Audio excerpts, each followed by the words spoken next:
రేపు అనకాపల్లి, విజయనగరం, విశాఖలో చంద్రబాబు పర్యటన. తెలంగాణలో త్వరలో స్థానిక సంస్థల ఎన్నికలు, సీఎం రేవంత్.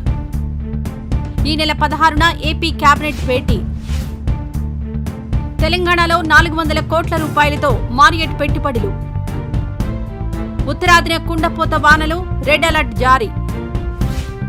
6 ఫర్ జస్టిస్ సంస్థపై మరో 5 ఏళ్ల పాటు నిషేధం. టెక్సాస్లో బెరిల్ తుఫాను బీభత్సం, 4 మృతి.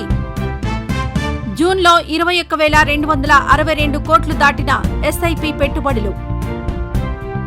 టీమిండియా హెడ్ కోచ్గా గౌతమ్ గంభీర్. ఈ వీడియో నచ్చితే లైక్ చేయండి, షేర్ చేయండి. మరింత సమాచారం కొరకు మా ఛానల్ను సబ్స్క్రైబ్ చేయండి.